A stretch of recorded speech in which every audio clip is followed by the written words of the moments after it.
Meu nome é Marilourdes Martins Campese. Eu sou acadêmica da Academia Araçatubense de Letras e professora aposentada. Atualmente, eu não dou mais aulas, então, e escrevo.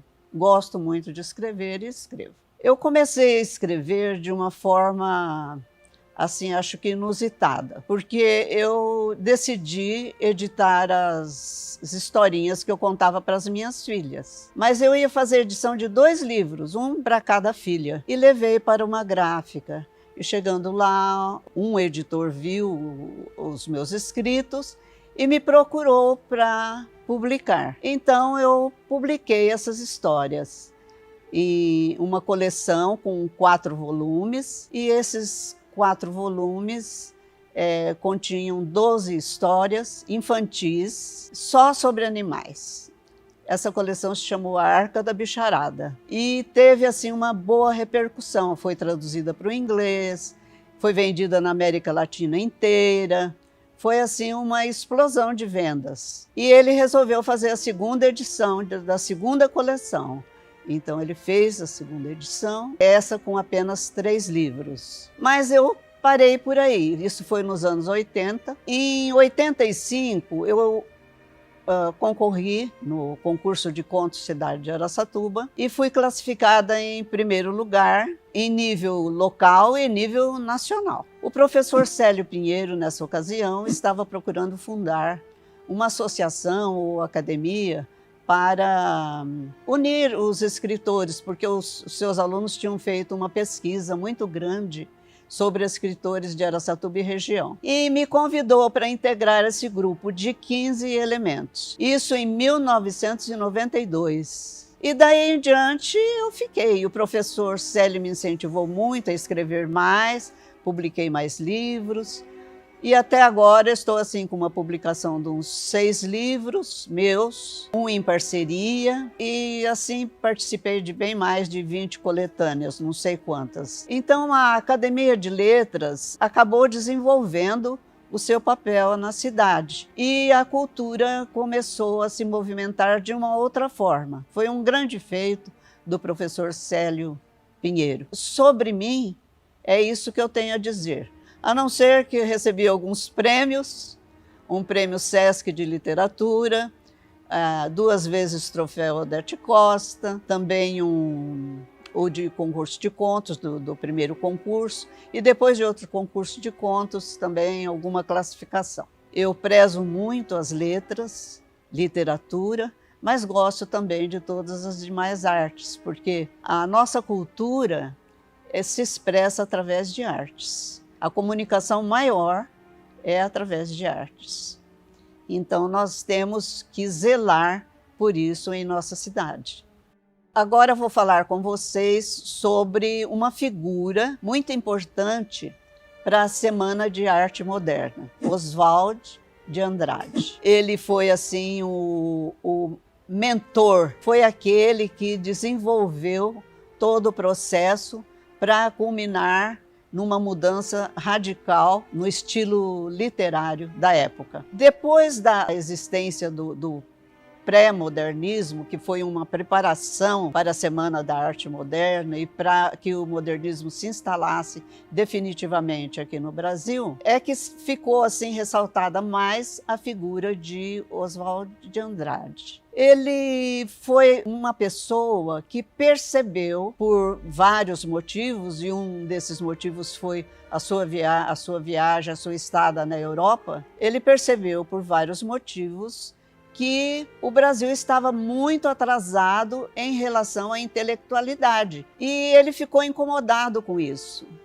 Ele quis, de toda forma, fazer assim, alguma coisa para mudar aquela situação do simbolismo que vigorava na época. A linguagem, principalmente em literatura, a linguagem era muito fechada, porque ela era cheia de regras.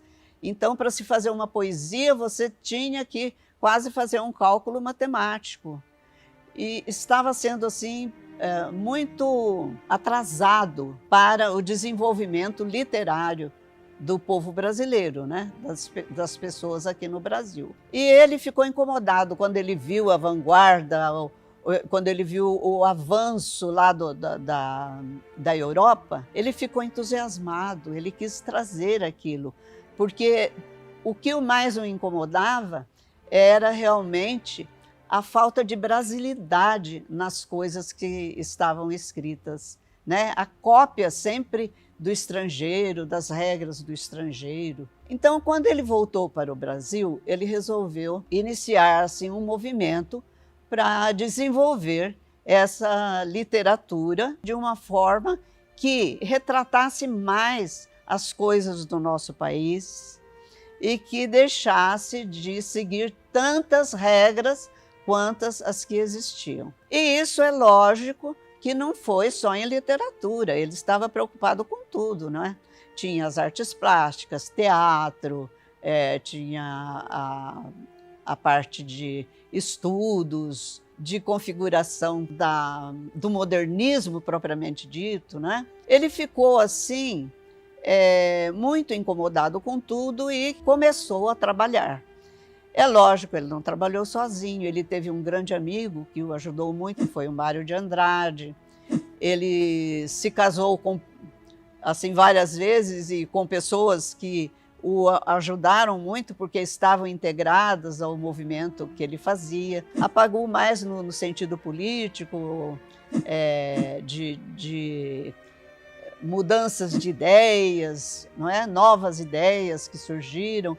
E a Tarsila do Amaral, mais na área de arte. As duas foram acompanhando, é lógico, uma numa época e outra na outra, mas depois ele continuou com o Mário de Andrade, não é? Sempre ao seu lado, como grande amigo e incentivador, e também acreditando nas ideias que o Oswald tinha. Foi a partir daí que começou toda a mudança.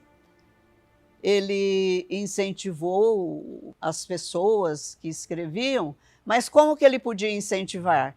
Ele teria que começar. Então ele passou a escrever da forma como ele achava que deveria ser. E escreveu muitas obras, desde os anos de 25 e até outras datas, até os anos 40, que foi assim a maior parte da obra que ele quis levar para frente. Muita gente fala assim, mas é tão chato ler, né? É tão chato ler as obras dele, não tem nada a ver, não sei. Tem a ver, porque ele foi assim, como mudar da água para o vinho. A nossa literatura, os nossos escritos, as nossas artes. Ele foi assim um grande incentivador. E suas obras foram norteadoras para aqueles que queriam mudar alguma coisa. A Semana da Arte Moderna foi um movimento no Teatro Municipal de São Paulo. Teve um dia próprio, marcante, e essa semana foi assim o tiro para o alvo, que era a mudança total. Então, todas as nossas tradições, toda a brasilidade que existia foi remexida, foi procurada, foi mudada, foi divulgada o que não era, não é? E o Oswald de Andrade foi aquele que conduziu tudo isso, como se ele carregasse nos ombros toda essa responsabilidade. Ele encarou sempre dessa maneira e é por isso que ele venceu. O Oswald de Andrade, então, como o idealizador da Semana da Arte Moderna e da implantação do modernismo no Brasil, pelo qual ele muito lutou, começou os seus escritos em 1923, até a sua morte com 64 anos, em 1954. Ele produziu assim vários gêneros literários e entre eles manifestos, poemas, peças teatrais e romances que estavam atrelados a todos os seus ideais modernistas.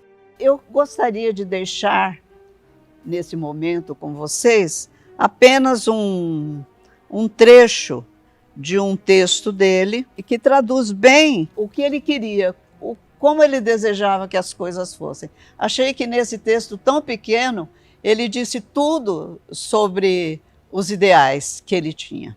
Ele fez um poema que se chama Pronominais. E nesse poema tão pequeno, ele disse o seguinte: dê-me um cigarro, diz a gramática do professor, do aluno e do mulato sabido.